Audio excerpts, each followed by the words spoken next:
Roll call. Parker. Here. Miscelinich. Here. Olson. Here. Zittergruen. Here. Chisel. Here. Neal. Here. Okay, tonight during the public meeting, it'll be just a little bit different in the sense that what I'm allowing anybody who wishes to speak to the council to do so at this time versus when we get into the council discussion. Anybody who comes up, you state your name, your address, you'll have 3 minutes. There will be no discussion, and then sit back down. Okay, so I'll open it up for public comment.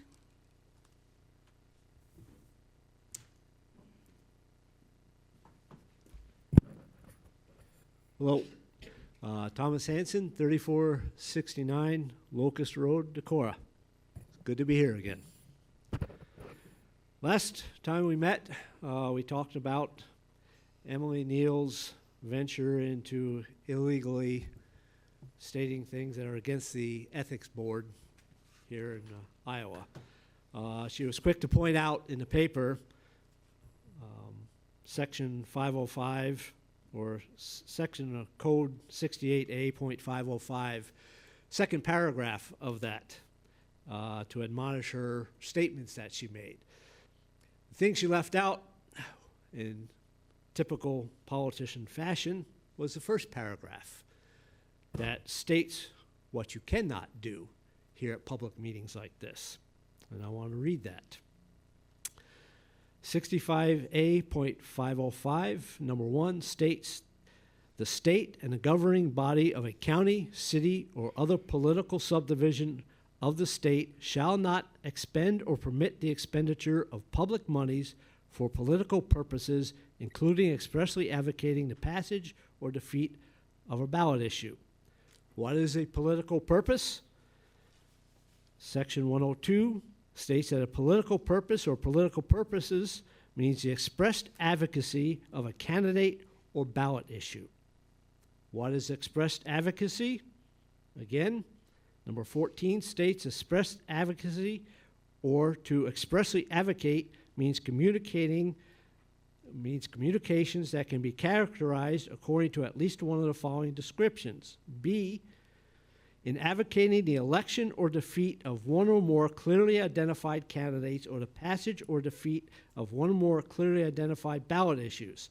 The communications include explicit words that unambiguously indicate that the communication is recommending or supporting a particular outcome in the election with regards to any clearly identified candidate or ballot issue. What is clearly defined? Clearly defined means that a communication contains an unambiguous reference to a particular candidate or ballot issue, including but not limited to one or more of the following. Under A, use of the name of a candidate or ballot issue. Quite frankly, Ms. Neal was well within the bounds of her statements until she uttered the words, "Vote against Trump." At that time, it became expressed advocacy against a political candidate. Now, I don't know what the outcome of the ethics board will be, but I find it quite ironic that someone that always states that she is for equality spends a lot of time trying to divide people against one another. And I find it even more ironic, someone that states that she is supporting the Constitution. Okay, your time is up, Tom. All right, thank you. I'm sorry, but I'm going to speak, and I'm going to speak very quickly. The Ethics Board has made a statement, and their statement is as follows. There's no investigation going on. He sent in a few things, and it reviewed didn't appear like they were violations that our agency would be concerned with. If you read the entire law, which I know, Tom, you're not a lawyer, you will find out that I did not violate the law. You can continue to accuse me, and I will continue to say the truth, speak the truth. Okay, no.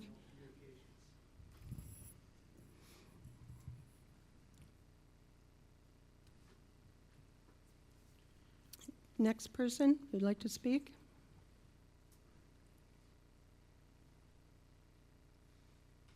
Good evening, Randy Bauer. I'm with Alliant Energy, 1001 Shaver Road Northeast in Cedar Rapids, Iowa.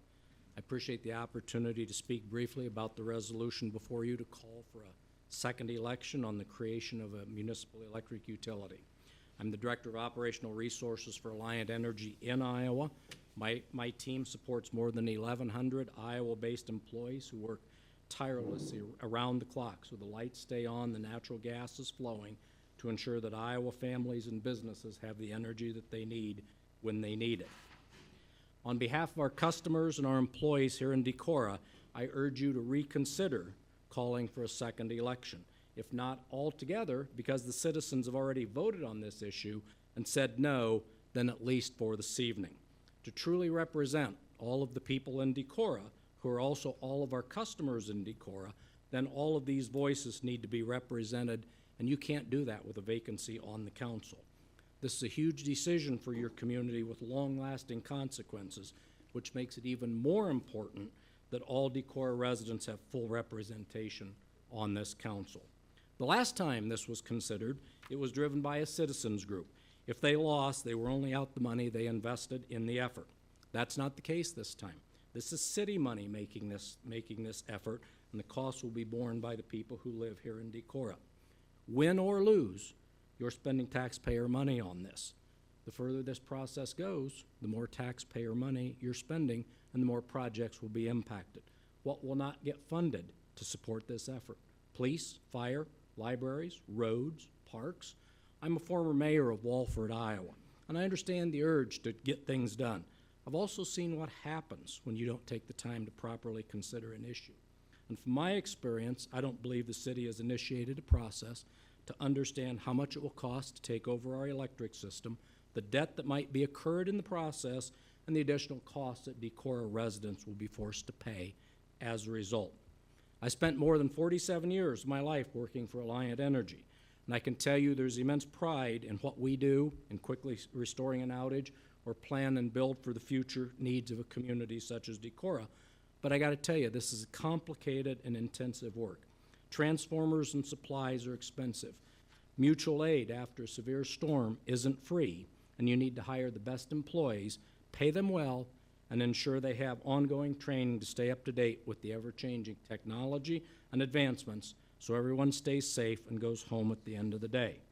Alliant Energy is committed to serving the city of Decorah, and like Alliant Energy is committed to serving the city of Decorah like all of you sitting at this table. I think we can all be more productive if we work together and build a stronger community rather than work against each other. Thank you for your time. Next.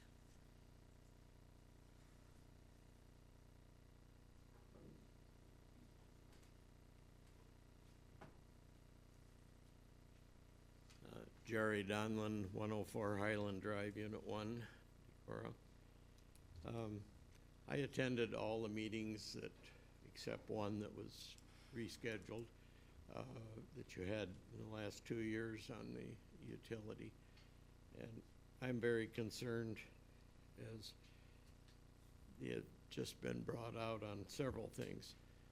One is, I would like to ask the council if any of them remember the video was Zoom from Attorney Lynch, who stated 3 times during that video, I haven't had a chance to review it, but I think it was 3, he stated the IUB will not hear a case based on rate.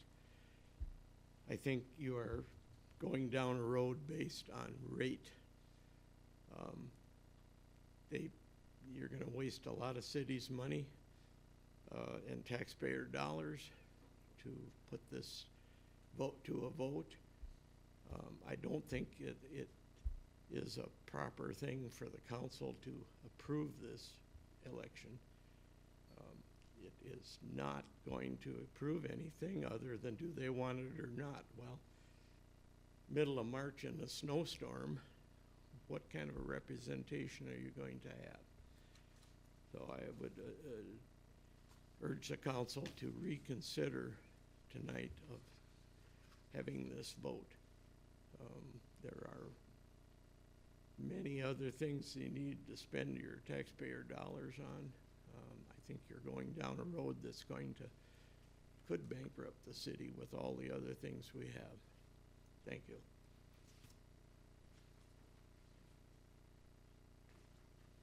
Next.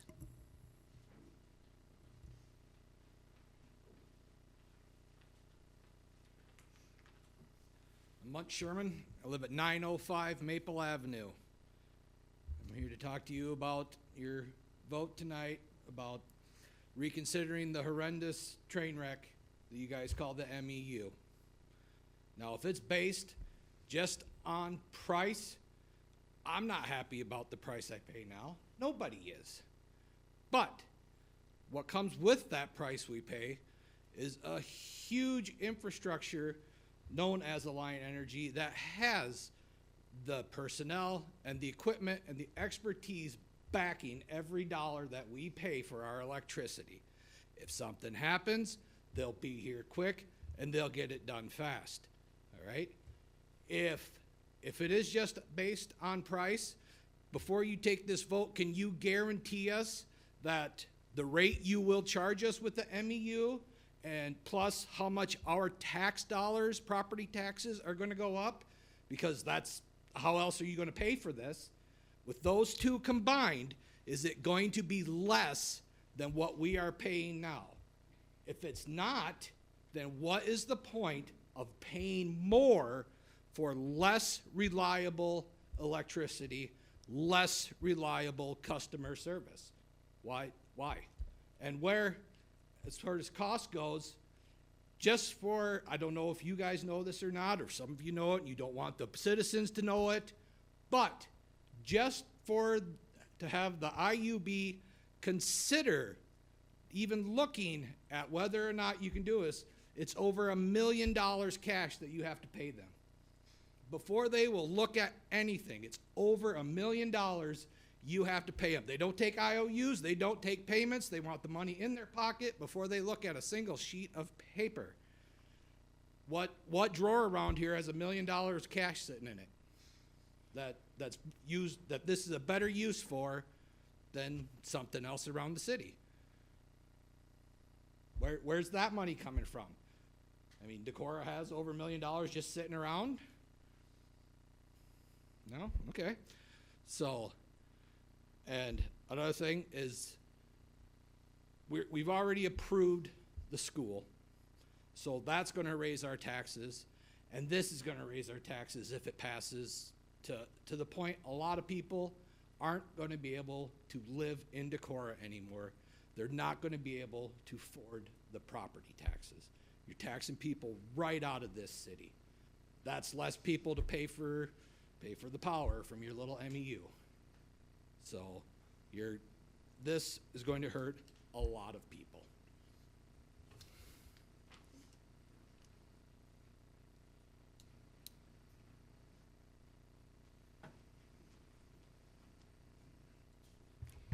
Good evening. Johanna Bergen, 409 West Main Street.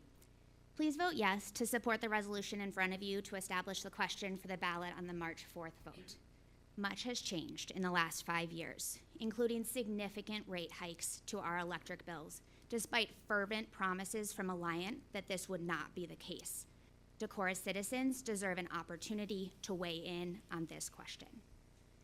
I also want to address an important issue that arises in setting this vote, and that is the responsibility of the city of Decorah to provide leadership in this issue.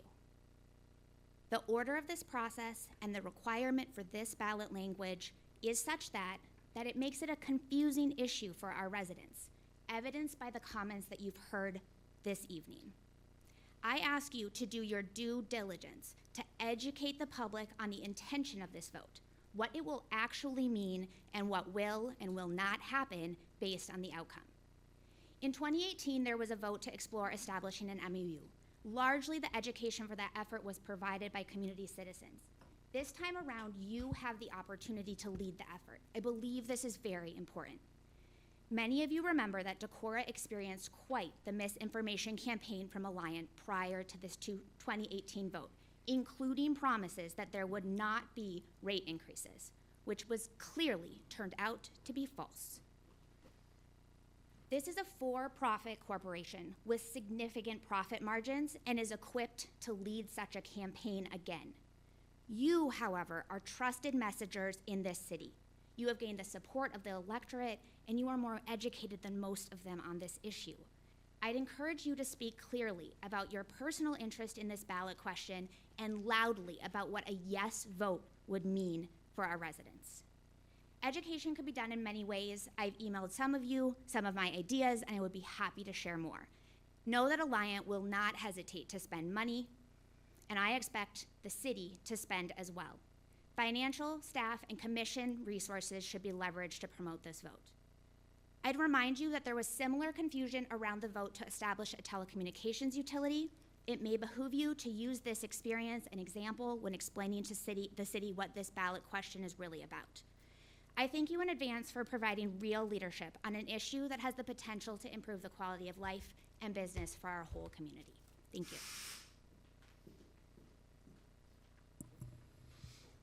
Anyone else?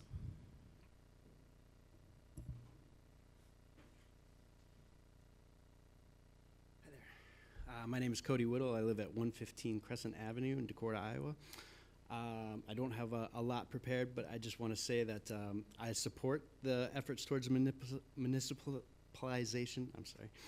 This vote would be a great next step for the community of Decorah to look at the feasibility of potentially moving forward with a municipalization of our energy system. It is important and fair that Alliant Energy should be asked to provide the necessary information to the city of Decorah for an adequate conversation to take place about what a municipal energy utility could look like for us. The community can decide in a later vote, given the consideration of this information, whether or not to go ahead with the MEU efforts, but this initial information will be needed in order to come to any conclusion in a thoughtful way. That is why I think we should support the ballot. I think the language on the ballot should be as clear and educational as possible. I hear a lot of people nervous about this, but I ask everyone to consider whether as a whole we consider it to be better to rent versus own. I think we're renting something that we could easily own from Alliant. And I know it's a scary situation to think of taking over the infrastructure involved, but there are similar communities to our size that are in this state that have already done so successfully and are happy with how things have worked out. Waverly is an excellent example. So I think that it would be in our best interest to explore the feasibility of such, and I think that putting it up to another vote and moving forward to that, letting the community vote on it and see where it goes is in the best interest of everyone. So, thank you. Next.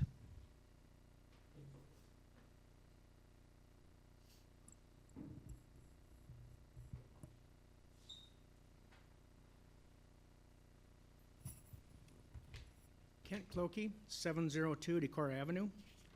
My concern with what's on the ballot issue is it states, shall the city of Decorah in the county of Winneshiek, state of Iowa, be authorized to establish a municipal-owned electric utility? What I'm nervous about is the word establish. It doesn't say there that you'll explore or gather information on it. It says you will establish a municipal-owned electric utility. With that, a few years back, I don't remember which year it was, there was a vote out there to establish a communications utility. When I voted on that, I was confused because the studies at that point said that it wasn't feasible, but we voted anyway to establish a communications. I'm not against the communications fiber optic network, and I'm somewhat glad to see that it's going through, but that was an example of the same wording to establish. And we now have a communications, I don't remember the exact wording of the commission that we have, and I just read in the paper a few weeks ago that they're looking for funding to start expanding that.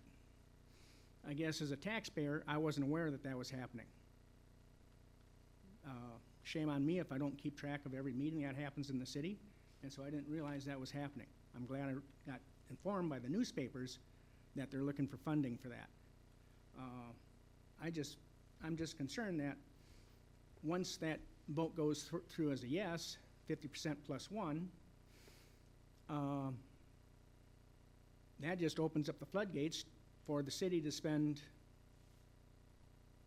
what kind of budget dollar to establish MEU. It just goes straight forward. What's a stop gate? What's the top level that will spend for that? That's what concerns me, because we just passed a bond issue for the school. It's in the works to do something with this building, the fire department. That's going to be a multi-million-dollar project that we'll have to fund, bond issue, and that's coming up. We've been studying that for quite a few years, and I think we will hit our bond limit without even establishing an MEU. So I'm looking at keeping the city financially viable.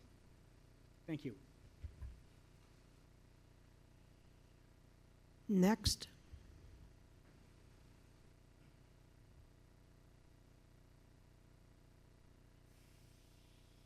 Okay, we'll continue on. Consent agenda.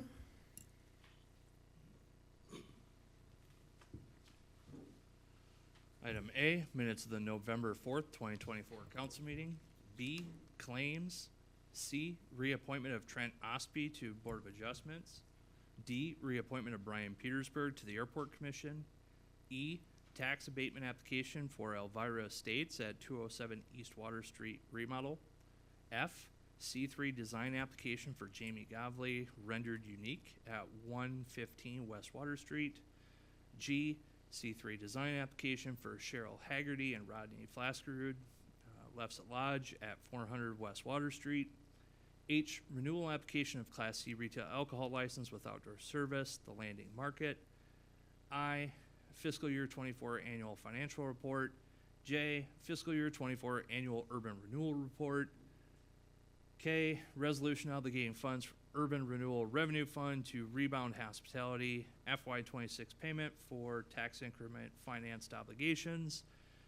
L, resolution obligating funds from Urban Renewal Revenue Fund to Car Auto fiscal year 26 payment for tax increment financed obligations. M, resolution obligating funds from Urban Renewal Revenue Fund to Deco Bluffs Hy-Vee fiscal year 26 payment for tax increment financed obligations. N, resolution obligating funds from Urban Renewal Revenue Fund to Skyline Motorsports FY26 payment for tax increment financed obligations. O, resolution obligating funds from Urban Renewal Revenue Fund to Bluffside Gardens fiscal year 26 payment for tax increment financed obligations.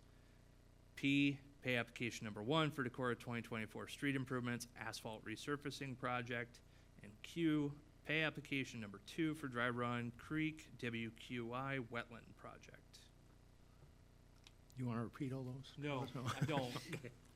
Motion to approve the consent agenda. Second. Motion made by Olson, seconded by Zittergruen.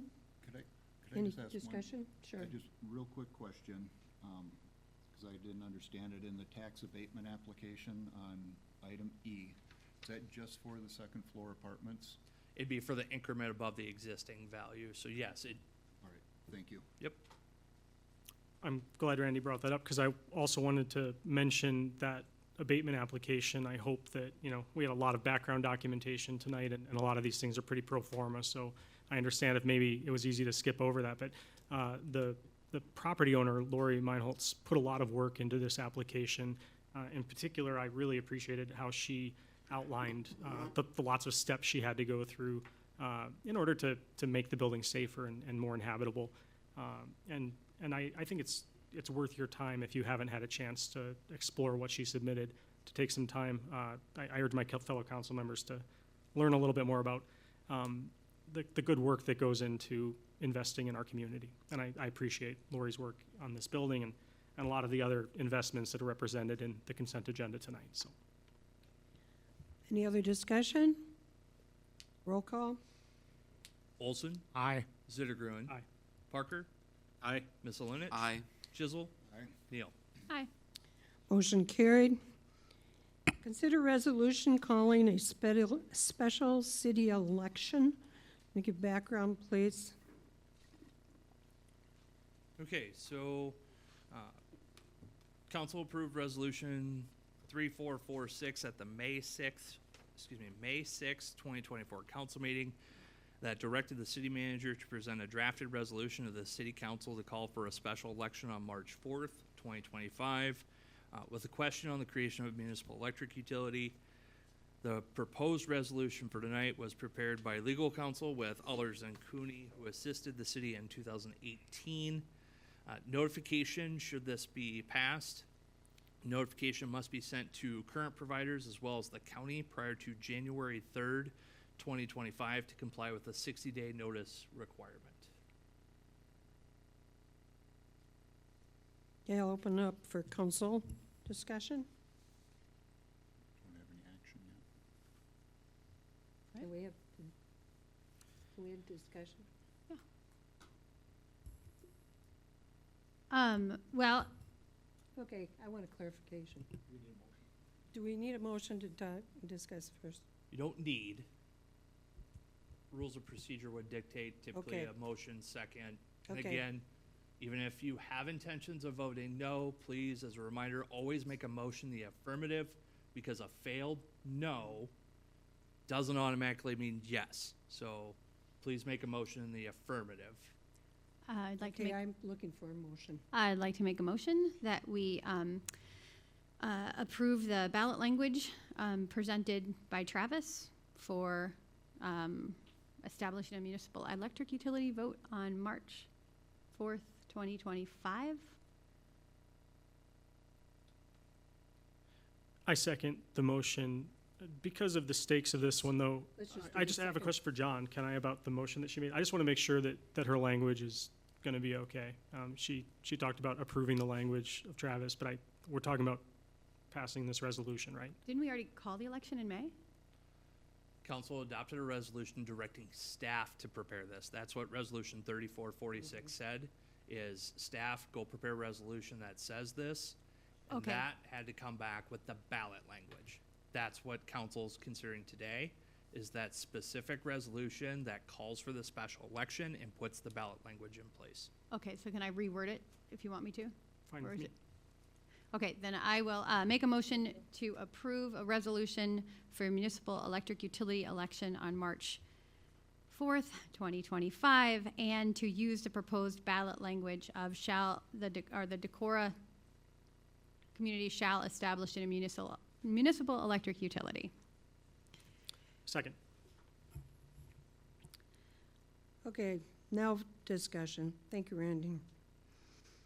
I'll start just because I called the vote. So I really appreciate everyone's comments tonight. And I think in those comments, it has really brought to light how important the education is regarding what this vote actually means. And I actually really appreciate Kent bringing it up, because I think the best example, and Johanna mentioned it too, is our telecommunications utility. So utilities have special abilities that councils don't even have. In fact, you can apply for a Department of Energy grant as a utility that you can't apply for as a city.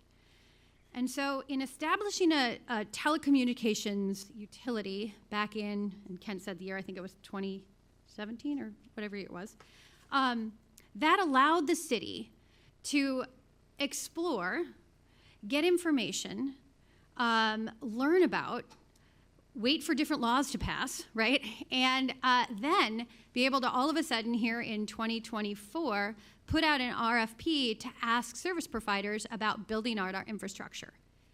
And you might ask, well, are my taxes going to go up as a result of that? They're not, because we use revenue bonds in order to do it, right? When you own a utility, utilities are supported by revenues. millions and millions and millions of dollars of revenue. And so it's like buying a business, right? You essentially take out a loan, you use the revenue, and you pay it back. But all of this is a big step way in the future. Right now, in order to be able to get the information that we need to even decide whether or not a municipal electric utility is in our best interest, we need the utility to be able to communicate with the utility board. And they told us that in conversations that we had had with them right after, I think it was in 2020 or 2 years ago when we were starting to talk to the utility board about this. They basically said, we can't really talk to you, we can't compel Alliant to give you numbers unless you actually have a utility. That's a utility on paper with a board. That's not a utility with revenue. That's not a utility with expense. It's just a board and a piece of paper that says we now have an electric utility. Along with that, I heard other comments about the $1 million. Here's the thing that I hope that everyone hears. In order for the city to spend beyond, and Travis can clarify the amount, but there's a certain amount we can spend, which is not anywhere near $1 million, we would have to go back to the vote of the people again, and this time with 60%. It's a lot like the school vote, in that we would need a supermajority in order to spend $1 million to go to the utility board. And so what the city's work would be after a positive referendum in March is to actually figure out, is this in our best interest? But now, rather than playing with numbers we think are out there, we should be able to work with the utility board in conversation to get a better idea of what is it that would we have to buy for the inventory? How much of this inventory would we have to buy? Do we have to buy things that we wouldn't be using? We should be able to get an idea of the kind of revenue that leaves our community, right, and goes to a for-profit shareholder. And we should be able to get an idea of what our rates and reliability could look like. If they don't look, right, if our rates and reliability are not competitive, then we sit with a utility on paper and a board that meets maybe quarterly at that point, and we don't do anything. But come 10 years from now, if something happens and all of a sudden the entire energy structure changes, right, and there is no investor-owned utility in Iowa, who knows, right? Maybe Alliant decides to voluntarily sell their infrastructure like they did in Minnesota. Lots of things change, and we'd be a utility that could nimbly and easily be ready for the next part of our future. And I think that's what I'm excited about, right? I'm excited about the opportunity that presents itself. I'm not excited to spend $1 million because we don't have it. That's true, and we won't. I'm not excited to tear up our community and fight again like we did in 2017, 18. That killed me. I hated it. I was in the middle of it, right? People that I see in the hallways, I want to smile at, and they're like, oh, that's the person that blah, blah, blah. All it is, it's a vision of what could be possible. And I do think that Decorah voters who are well-informed could have an opportunity to make a change that would be in their best interest. I'd like to hear from other council people, please. Sure, I'll go. I heard from a number of people over the weekend. I also heard from a lot of people today. It's great to hear that the public has a large interest in one way or the other on this issue. Over the weekend, I tried to get back to as many people as I possibly could to give them an answer about where I came down on this issue. Today I didn't get back to people, but I'd like to answer that right now. I went back and watched the May 6th council meeting that we had. We had probably a 40-minute discussion on the MEU at that time and putting a referendum forward at that time. The vote came out 5-2 at that time in favor of that. I was one of the dissenting votes, but my dissenting vote was not to not go forward with a referendum, but came about as a result of the date that we chose to do it on. I was hoping to pick a different date that would possibly attract the most people out to the ballot on that particular day, so that we hear from the most people within the city of Decorah how they feel about this referendum, whether we should go forward with this or not. It was clear at that discussion that the majority of the people on the council, and we had a full council at that time, 7 people, and they voted 5-2 for that with that date in mind. So again, like I said, my dissenting vote was solely about the date, but those people wanted to go forward with that date, so I will be going with a yes vote tonight to approve that date as the possible date and the language that we have in that referendum. I'll go this way and then I'll go back. You know, that initial vote that did occur, some of you are aware I voted no first time around, did a lot of research prior. My biggest change at the end of the day, the second time around when we did vote on it, a couple months ago already, was I did hear an overwhelming amount from community members. And at the end of the day, things put aside, we're here to serve the community and their wishes. And the biggest reasoning why I switched my vote the second time around was due to that fact, because I am here to serve them and I shouldn't be imposing limitations on what a majority of those individuals would like to see. I did receive several emails today as well as text messages from a variety of viewpoints. I will say at the end of the day, there are some concepts of the MEU I'm still a little bit of the fence about, just regards to moving forward. I've had a lot to think about in that regards. I still have a little bit to think on just based on some of this stuff that I was re-reviewing today. I don't have a definitive, path, but my biggest point last time around was just that we are put here by the voters, and if the voters, majority of them, prefer this route and that's what they want to see, that's what I am standing behind. So. Brett? So I'm going to kind of sound like Christopher a lot here. I had worked this weekend, so my email for the city council was very limited. I logged in this morning, and I was flooded with people supporting the MEU. And I think that's important because this is a passion for them that they want to look at this vote again. And I know that there's a lot of people out there that don't want to look at this vote again. I've talked to some people on phone today, and one thing that came up was, we've already voted on this, they voted no, that should be it. Well, things change. We go through election cycles. Every 4 years we vote for political parties in different positions, and it ebbs and flows, right? And so over the time after the last election, things have changed. And it's very important for people to be able to voice their concerns and their opinions and vote on this topic, whether or not we should have an MEU. Now, and I think a big thing too is, back with Emily's point, is there's a lot of education. This is that on March 5th, if this passes, we don't own infrastructure and we don't own all this stuff, and we're now all of a sudden paying all this money for this. All this is doing is just creating a shell utility that's on paper within the city for us to now look at different things that could be beneficial for citizens, and at the end of the day, it might not be beneficial. I don't know what the cost is or the future holds with that. There's a lot of gray areas and uncertainties with me too, but that's not really what we're looking at now. We're just looking at letting the people that live here in Decorah vote on whether or not they want us to look into MEU and electrical rates and other things revolving around their electricity needs. Thank you. Steve Zittergren? I think the mayor saw that I was adding to my notes and wanted to get me speaking before it got too long. I think that's a presumption. Just a guess, Mayor, sorry. So my inclination always, and it isn't always the most helpful, is to bring facts to emotion fights. And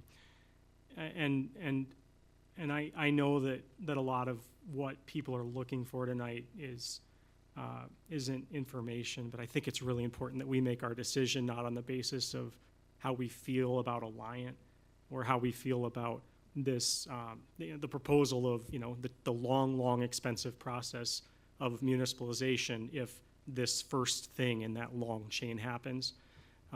We have to make our decision based on the actual information. That's what the voters have asked us to do. And there's a lot of bad information out there. And we know that probably there's going to continue to be more bad information. We actually do have to make our decision based on the information ahead of us. And so we should remember that tonight's vote isn't, whether or not we like Alliant or think they do a good job, or their prices are too high. Those things aren't really relevant questions. For my part, I think their prices are too high and they do a really good job at providing electricity and great uptime, et cetera, et cetera. Tonight's vote isn't about whether we think it would work and make a profit to one day run our own electrical utility. Tonight's vote is about whether we should create a utility on paper.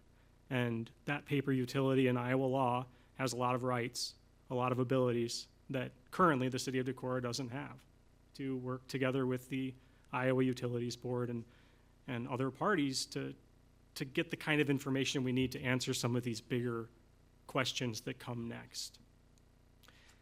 I sat as the council's representative on the MEU task force for quite a while, for I think over a year, and went to all the meetings as well as some of the other people who are here tonight, both for and against this potential referendum. What I kept hearing and reading in Alliant's legal briefings in response to the city's own request to the IUB, what I kept hearing from Alliant was the city doesn't have standing to ask these questions. The city doesn't have standing to get this information because they don't have an electrical utility. I hear you loud and clear. I guess, that's your argument. So if that's your argument, then the next step for us, if we want to keep having those conversations and finding out that information, is to let the voters decide if they want to have an electrical utility to push this ball down the road. Alliant doesn't answer to the city of Decorah or to the voters here or to the residents of this city. We're their customers, but we're forced to be if we want our lights to work. Alliant answers to their shareholders, and they do a really good job of it. I think that's understandable and admirable, although sometimes I wish that it involved a little less deceit. It's not our job to answer to Alliant shareholders. It's our job to answer to the people of Decorah. And I think that sometimes those interests are at cross purposes. We owe the people of Decorah the chance to decide for themselves if they want an electric utility on paper to go forward. All of the information that people were speculating about in the public forum at the start of this meeting, all of those questions and all of those presumptions and all the information about how much a transformer might cost or how much it might cost to pursue municipalization, those are answers that we can't even begin to know until we put this vote before the voters. We tried to get a lot of that information and we were stonewalled. This is the next step if we want good information. I appreciate everyone who came and talked tonight. I especially appreciate those who traveled a ways to be here. But in the end, the stakes of this are really just about establishing a paper utility and putting the city in a better position to gather information if the voters decide that that's how they want to proceed. That's all I got. Randy? Well, I keep going back to the question of when was the last municipalization in the state of Iowa, and I believe it was 66. Why hasn't it happened more often if it's something that's beneficial to the communities? There's other communities that have tried in recent years and couldn't get it through. With everything we have coming down, we're going to be losing one of our recreational fields here in the not-so-distant future when they break ground for the school. We have to get 2 more fields developed, and we got to figure out how we're going to do that. We've got a fire department floor over here that's sinking, and it has been. We need to get that taken care of quickly. I think our time and energy and soft costs of our administrator and staff should be spent on those things rather than some pie in the sky. So that's where I am. I was actually, Randy, thanks for bringing that up, because one of the things I did want to talk about in relation to this vote, I think some people in the audience brought this up well, right? And even actually thinking about Alliant's conversation with us. We know from the last election that Alliance outspent the Citizens Group like 3-1. So well over $200,000 Alliance spent in our community with information that we now know wasn't all true. So honestly, if the best thing for Decorah voters would be if Alliant would just put out a flyer, we could put out a flyer and we could go with it, but we know that won't happen. I do think it is our responsibility to educate voters about what this vote means. And so, as Randy said, we may be too busy as a council. So I guess what I would recommend is we actually authorize the Sustainability Commission to help do some of this vote education work, and that we authorize them to spend up to $10,000 on any educational materials if we want to send out something from the city, if they want to write articles to the newspaper, that we could give them that work. And then we wouldn't actually have to deal with all of that at the council level, as we know that we are going to need informational material to go out to our citizens, and so we could ask them to do that. It falls within the current sustainability plan, both within the energy, actually in a lot of different sectors. So that was one ask I had for tonight. And then the other thing I didn't mention that I think is worth noting, I really like Steve's idea of this. It's a utility on paper that we're actually voting for. We're going to hang it on the wall if we get it, but it's a utility on paper. And I think one of the interesting things that the lawyer, the attorney, someone commented the attorney about what it might cost and what it might not. One of the most important things the attorney said that I caught when he was talking was that it's worth having an MEU even if you don't do anything with it, right? It's like a little feather in your cap that when you need it, it's there. When you really need to find out information, you have a seat at the table in a way that a council and a city do not. And I thought that was pretty compelling. Okay. Any other discussion? I'd like to say that there's been some talk tonight about how this is like the telecommunications utility, but I think it's important to talk about how it's not like a telecommunications utility as well, which is to say that if Decorah does end up, providing fiber service to homes, we won't be a monopoly provider. We're just one option. Whereas, which is just to say that what happened with the telecommunication, or what may be happening with the telecommunications utility, there's no parallel for that with this prospective vote. That if there is a municipal electrical utility established on paper by the city of Decorah, that doesn't give the city the power to actually start providing electricity. In fact, the way that the Iowa Utility Board runs the process is they wouldn't allow the city of Decorah to take over the provision of electrical services until we can demonstrate that we have the capacity to do it, the financing to do it, the ability to do it, and a plan to do it. That's just a clear difference, and I think it does speak to some of the good concerns we heard earlier as well, that there's a lot of steps that would come after this potential vote. Okay. The most important, of course, is that we couldn't spend money without 60% another vote, right? I mean, I think that's I always thought, like, how do we message this? It's got to be a two-step process, right? You first have to have the paper so that you can have the conversations, and then you would need a vote if you need the money to do it. It's not an easy subject to talk about because it's complicated. You can't put a meme out there. You can make a billboard that says it's going to cost $50 million, but that doesn't make it true. Okay.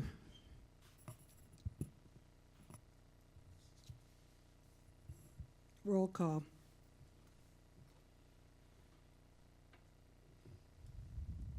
Neal? Aye. Zittergruen? Aye. Misselinich? Aye. Olson? Aye. Chisel? No. Parker? Aye. Motion carried. I'll be looking to, as far as moving forward, Travis, I'll let you finish your typing. Sorry. Thank you. If we were going to be spending additional money, that has to come back to the city council as well. Anything would have to follow our procurement policy, so department heads have up to 5,000, I have up to 10,000. Anything beyond that would be council approval. Okay. So we'll be working with, figuring out how much that potential would be cost for getting information out, how that would work out, so. Travis, you don't Okay. have the sense currently that you have the council's authority to spend $10,000 on this, do you? I just want to be clear. I don't have Right, I consensus wouldn't- from that. I I only don't- I heard that don't- number from one council member that's not, no. I'm simply pointing it out that if nothing comes in front of council, that's because nothing's exceeding those thresholds. Got you. Right. I think just for the sake of open discussion, we owe it to ourselves and to Decorah to put this on a public agenda as soon as possible in terms of our appetite for spending in support of an information campaign. So if other, since it's not something we can act on tonight in terms of designating money, I think it ought to be on our next agenda. I agree. I think, I agree, but I do think anything above, I think at our May meeting, we did talk about the importance of getting at least an information piece into people's homes, which would be well within that threshold. So I think if we start with, that would be something that we need to actually probably start working on and drafting. I guess I would like approval of that piece before we send it out, though. No, Make sure that I it's agree. factual I agree. and not a biased piece of information coming out of the Sure, city of but Decorah. I assume it's gonna come out of the city of Decorah, right? It's Well, gonna come you out said of Travis. sustainability, so, Oh, yeah. are we gonna task sustainability with doing it, or are we I gonna, don't know. I think we should decide that now. I guess I would just like to see I don't think, council approval. I would say that we need to discuss further and not put it into someplace tonight. I think there needs to be more discussion. Yeah, we'll get something on next agenda. I also wanted to see what the cost would be and what the estimated, if there's an estimation as what you're sending out or whatever. Just not a blank amount. As has been stated, we have a lot on our table these days as far as where money goes and not very much to be able to spend. So I want to be really conscious of that. Oh, I get it. I just know that that's what, there's sustainability funds to do it. Oh, I know. I Okay. understand. I'm aware of what the sustainability funds are for. I also know that they usually have to come back to council to be able to spend it, so. Okay. Consider resolution approving Amendment 1 to service contract with ISG for Dalen property bid design. Action requested. Travis? Yeah. Okay, so the proposed resolution is to amend the existing service contract we have with ISG. So if council remembers, Resolution 3486 entered into that service agreement for the planning effort at that time. The planning process has resulted into a preferred concept based on input from council, park board, and community stakeholders, so this proposed resolution would amend that service agreement to add bid design services on what was identified as phase 1 of the preferred concept for a cost of $187,500 or 7.2% of the estimated construction costs. As a note, engineering can typically run 15 to 18%. This doesn't have there's not as much hard utilities or things for inspections or not even inspection services, but even design services. So that's one of the reasons that dollar amounts, that percentage is a little lower. But it also does not include construction administration, which is important to note. ISG estimates that they would charge, if we were to add this later, after the design is considered and issued by council, that they estimate between 1.75 and 2.5% for construction administration on this project. Did run that by our own staff, and given the number of projects that we've got already in the hopper, from this project to Hively Street reconstruction, we're probably going to have to look at farming out some of that construction administration, and this one might be a good fit for it because of its specialized nature I understand. and it's the percentage. So that's not part of tonight's consideration, though. That's just an FYI. Tonight, again, $187,500 for that phase one of the proposed, or excuse me, the preferred concept. I'll make a motion to approve Amendment 1 to the service contract with ISG for the Dalen property. Second. Motion made by Olson, seconded by Chisel. Discussion?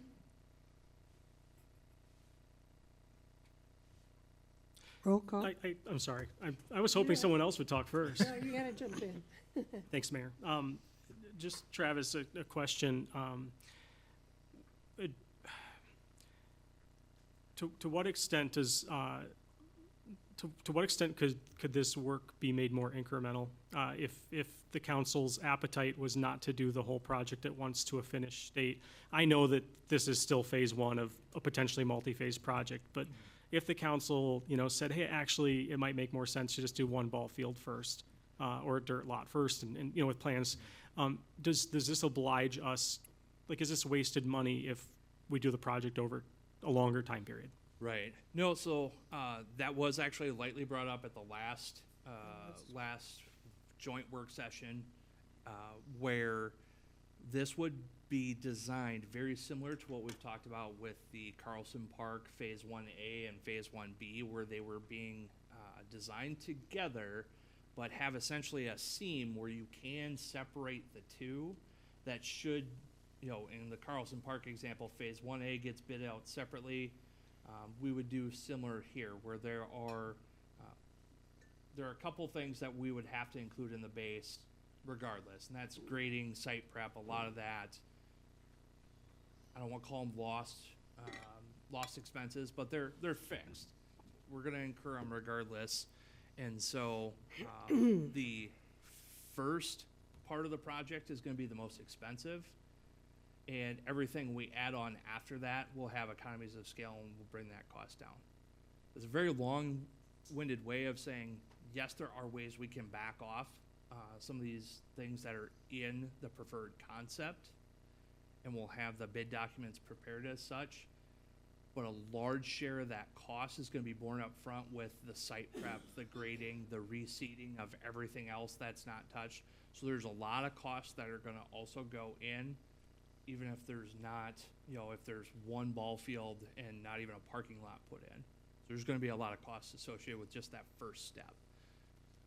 We also point that out because this is largely a project that relies on community participation and fundraising effort. So while I'm very confident knowing what Independence was able to pull off with and all they did was put in AstroTurf on the infield of their ball diamonds.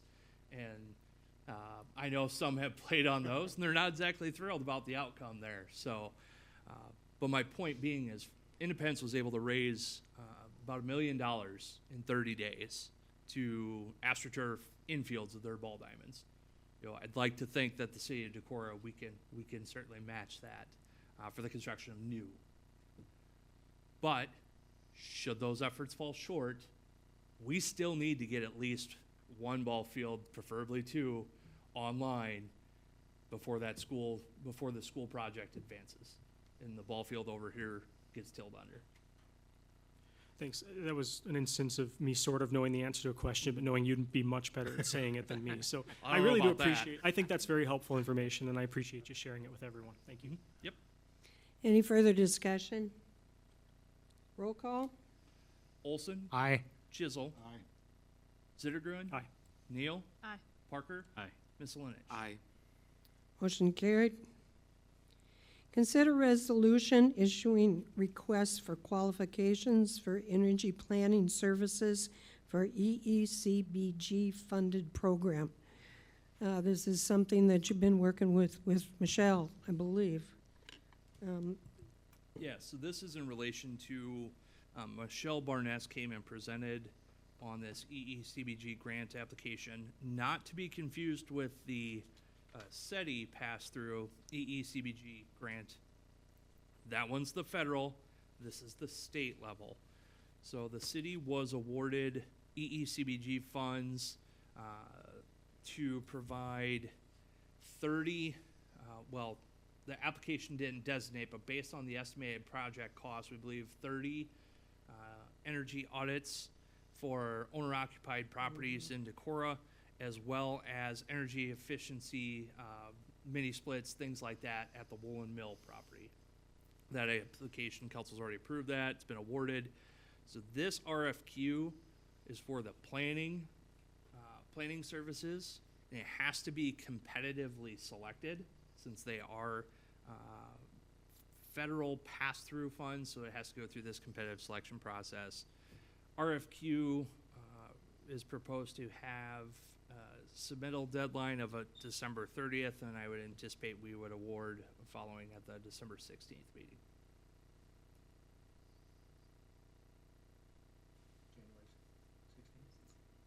No, be December. Be the- December 11th is deadline for them getting their responses back, and December 16th, I'm sorry if Okay. I misstated that. Yeah.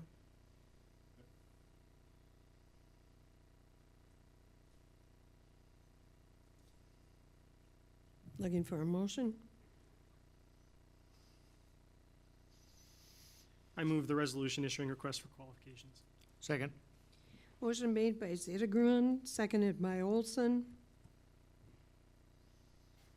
Roll call? Zittergrun, Aye. Olson, Aye. Chisel, Aye. Neal, Aye. Parker, Aye. Miscellaneous. Aye.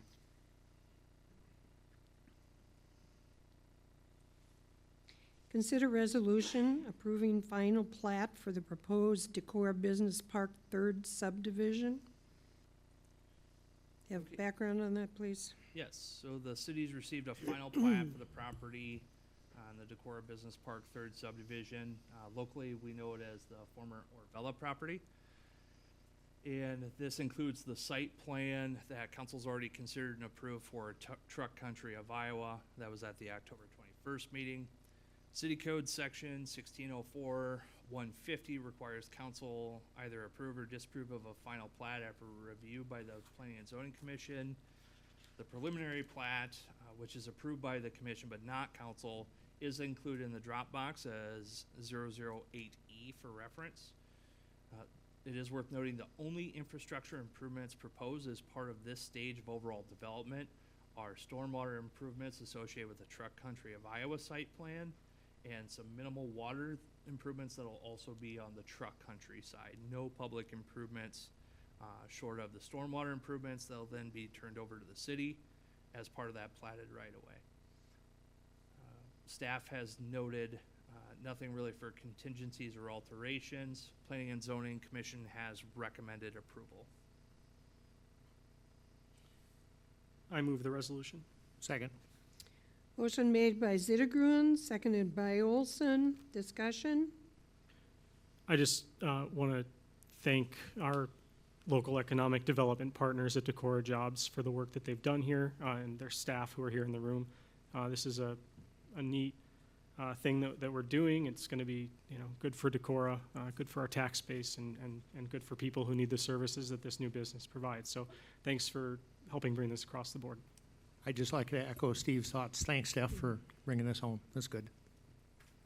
So if I may, Mayor, before you call roll call. Sure. One thing I want to bring up to council is that while no tax rebates or anything are being sought after with this project, it might be advantageous on the city side, especially with that intersection right there with the highway, for us to create a TIF district and capture the base before Truck Country develops there, that we could then potentially utilize TIF revenues for, if that intersection requires a stoplight, that's gonna be a pretty substantial cost.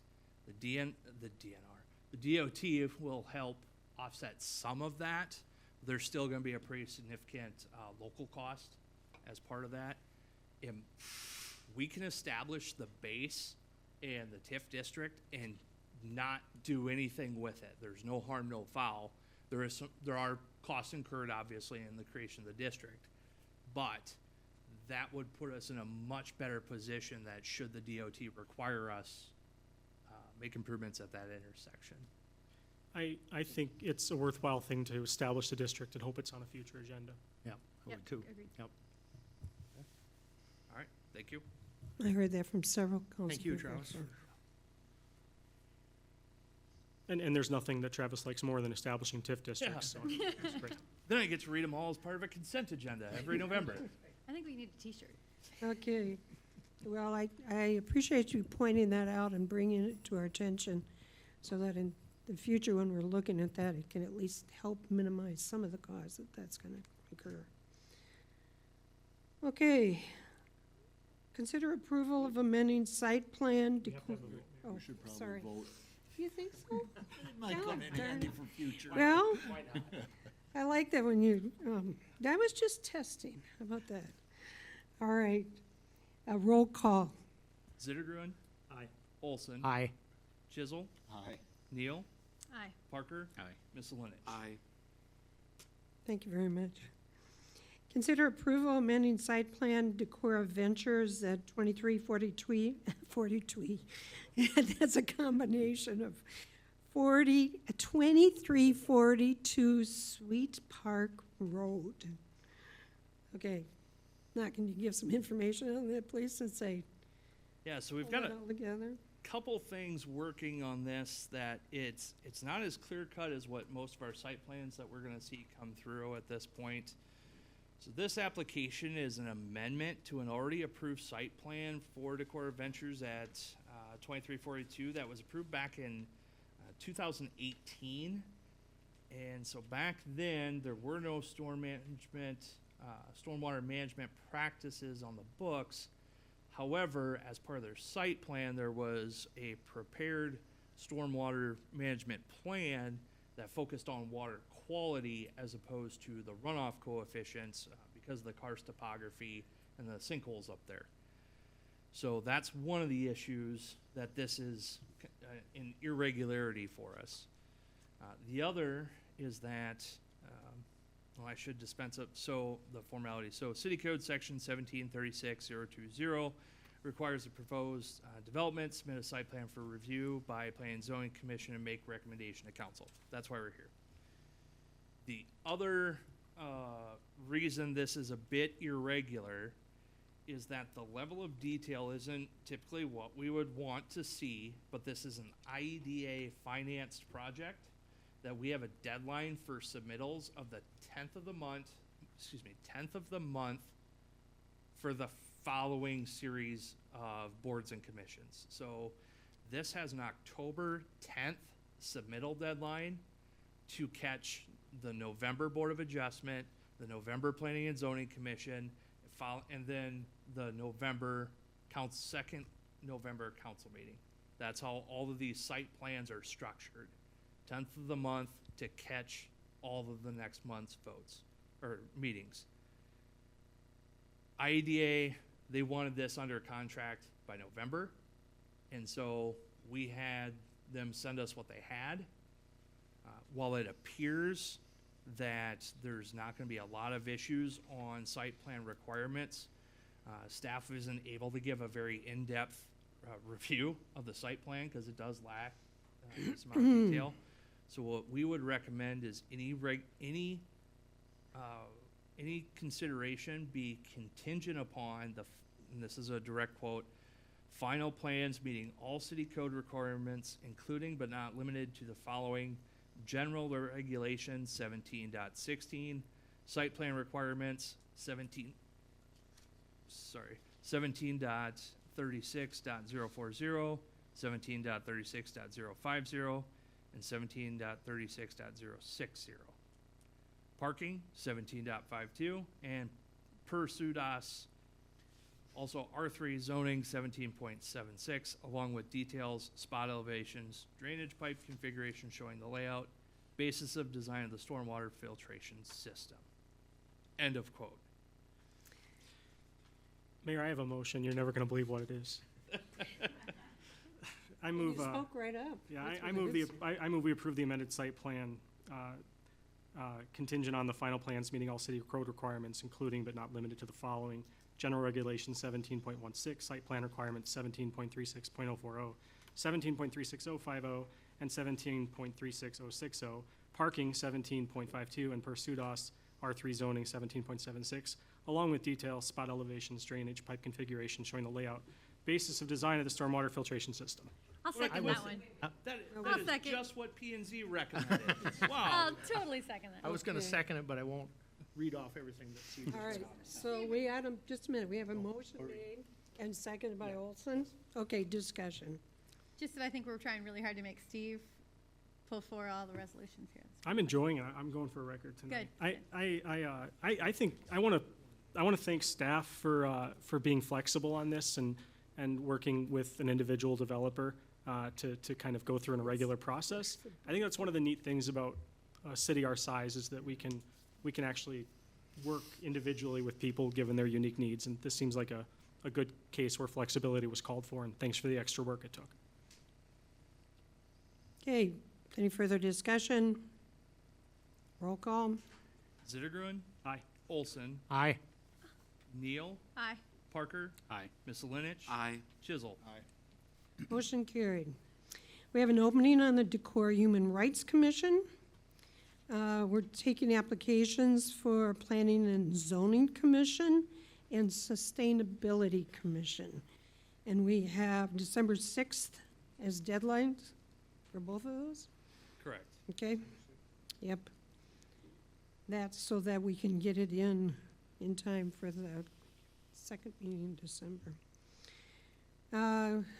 City manager, department heads, and council reports. So reminder, next week, Monday nights, is our goal-setting work session. Every other November, we hold a facilitated when there's municipal elections. And then in the off years, instead you get me. We simply run through the previous year's prepared report, which we used Upper Explorer Land this past year. We go through, identify what priorities are have either been achieved, what is still relevant and still a priority being worked on. Maybe there's something on there that's like, you know what, this is no longer an issue of ours, we're gonna back burner this. Or if other issues have risen to the top, then we go through and we reprioritize everything. So that is, again, work session next week, Monday, November 25th, And that's at and that's at 5:45. 5:45. With that, if council wants to have we could tack onto that work session, a discussion on a dollar amount on the MEU. And then any following, if there's anything actionable out of that, it would have to be taken at the next council meeting. Okay. And then the only other thing I did want to bring up, C3 design permit applications. We do try and be pretty flexible when it comes to applications. I work with Mark Mugley as the chair of the Historic Preservation Commission quite a bit on, hey, do you think this needs full review, or are you good with just providing inputs and then me issuing as part of a minor alteration as code reads? So we try and provide some flexibility there, but did have Mark bring it to my attention that we've actually had a number of C3 design permits that have been approved where the follow-through hasn't been what was proposed. So whether it's entire buildings being painted different colors or windows not being what was proposed, some are relatively minor, and maybe even an entire building being painted a different color wasn't one they were opposed to, but it just wasn't what was applied for. So just stressing with the public, if you do have something that you've applied for, been issued a permit, and you want to change it, at least talk to us. It might be as simple as talking to me. I talk to Historic Preservation, get Mark's 2 cents, and away we go. Just talk to us. That'd be great. That's all I have. Carrie? Nothing tonight, Brent? First of all, I just want to thank everybody that reached out on the certain topic of the MEU for this on this agenda. I think it's very important for citizens to reach out to their council members. I think it's important for citizens to reach out and give their opinion, because that's what we're doing. We're representing the citizens that are in our wards or at large at the entire city of Decorah. So I appreciate everybody that reached out to me, texts, phone calls, and emails. I also really appreciate everybody that came here and spoke tonight. I think it's very important that everybody states their opinion and puts it out there so we have a very good conversation and helps future decisions and moving forward with city government. Christopher, I have nothing tonight. Kirsten, Real quick, we have a city council election coming up on December 10th. I see the 3 individuals that have put in to run for that position are here tonight. I want to thank you guys for being here.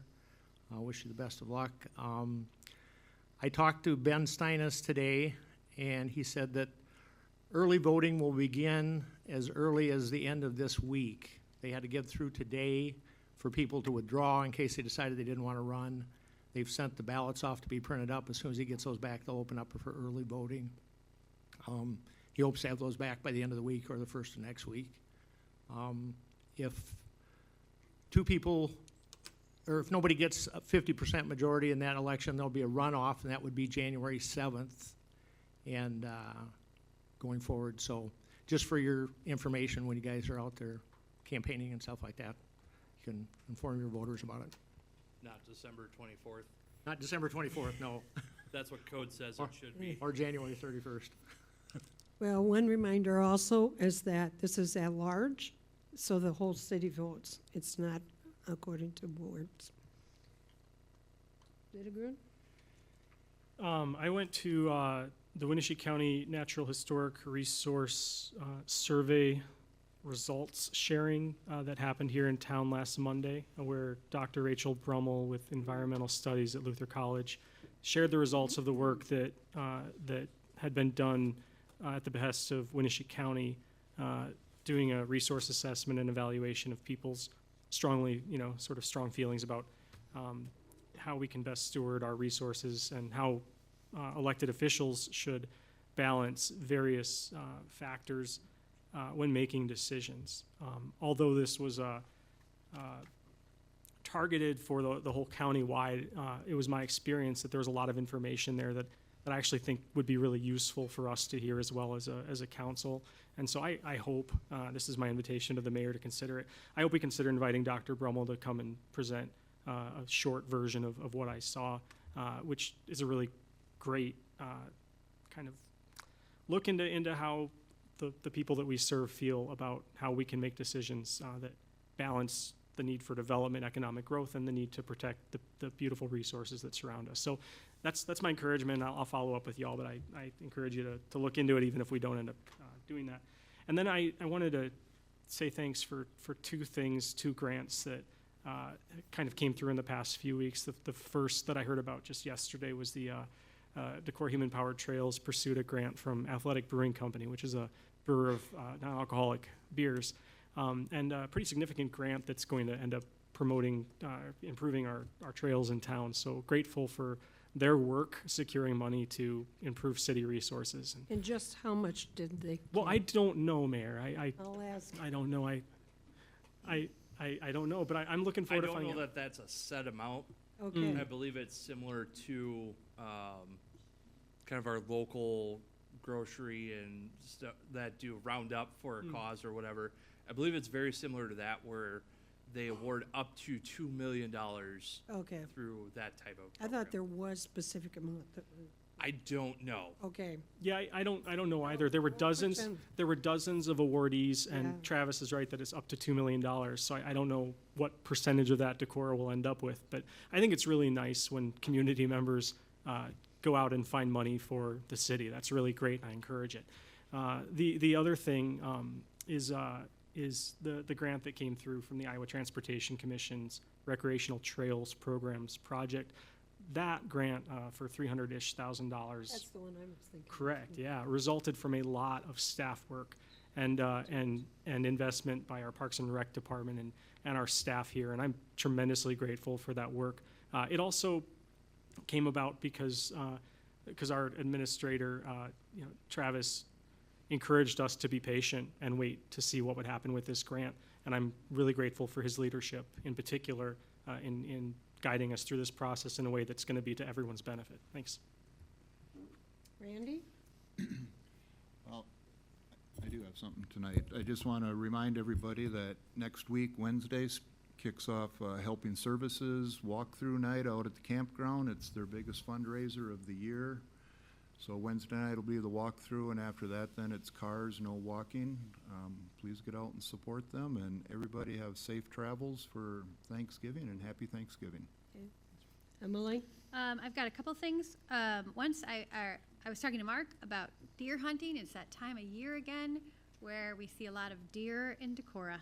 And I am reminded that we have a deer problem. And so I was wondering, I asked Mark, there's always this idea that hunters can bow hunt in our parks and get permits down at the city. But I was up at Anthem Archery and have a lot of questions about it. And I was wondering if we could draft a flyer that we could put up at Anthem on behalf of the city that bow hunters might be more willing to take advantage of the permit process. There's a lot of information I think they would like in order to be able to do it. And I think it would be, obviously helpful to our deer population if we could get some of them.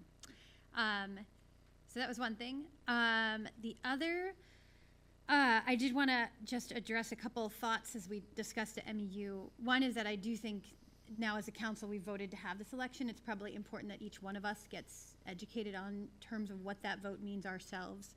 So a couple of thoughts I had was, one, asking Dave Lynch to come back, that we could ask questions of him, like just have a council meeting or work session. It could be open to the public, but at least we would have as council members, we've got new council members on board, an opportunity to ask questions about what this process looks like directly. I know he retired from the Brown Winnick law firm. I don't know if he's still. So maybe we could find another utility expert lawyer, or he might still come up and Yeah, I wouldn't be specific. But Sure. Or we could ask Dave Berg to come down from the cities as well, who also has dealt in municipalization. It is a hard word to say. Just again, to help council answer questions so that when we get constituent questions, we are informed enough to be able to answer them, right? And provide, I think it's really important that we provide factual information about what the vote means. The other thing then that I want to address is Tom's accusations against me. Okay. I don't want to discuss that any further. You're today. not being attacked every meeting. Huh? You're not being attacked. I understand that piece, but So you're going to censor me? Or are you going to let me speak? do I have a choice? I don't know, Mayor. You want to censor me? I'll let you speak, but I think I'll just acknowledge it in public, the fact that when we have people that come up to speak, and I state that there's no discussion, and then you discuss, that's not allowable. Yeah. I guess what's difficult is when you are being attacked in such a vicious way, to have someone come twice to a meeting to accuse you of things that are simply not true. Then So let me, can I okay, finish? just a minute. Then what we need to do is have, review what the terms are for speaking in public and how that can continue or not continue. But I still have, or maybe we can work it out as far as John, whatever kind of statement that you make. But I really have a problem when I say nobody can talk and then you're talking. That's why you've already stated it then, and now you're stating it again now. May I finish? Yes, you may. Thank you. I guess the first thing I would say on that, actually, as you're saying that, is that I don't believe we should limit anyone's freedom of speech, right? This is ultimately a freedom of speech issue. And what Tom is accusing me of is well within my right in the freedom of speech. And I will not read 68A 505 or 68B ad nauseum. But you will see right in there saying that those two laws are not to be construed to limit the freedom of speech of officials. But with that said, I do think that Tom has visited us now for 2 months, accusing any number of accusations at council. And I just want to say that just because someone accuses someone of something or throws out an allocation, it doesn't make it true. It doesn't make it true. I think there was an article I read in the paper that said the other day that just because someone says it's raining outside, even though the day is sunny, doesn't mean that it's actually raining. And I think that's just important for people to understand, that accusations are not truth. And finally, not on that issue, Thanksgiving is my favorite holiday. And so I do want to say happy Thanksgiving to Decorah, and I hope everybody has a very safe holiday. Motion to adjourn? Move to adjourn. Thank you.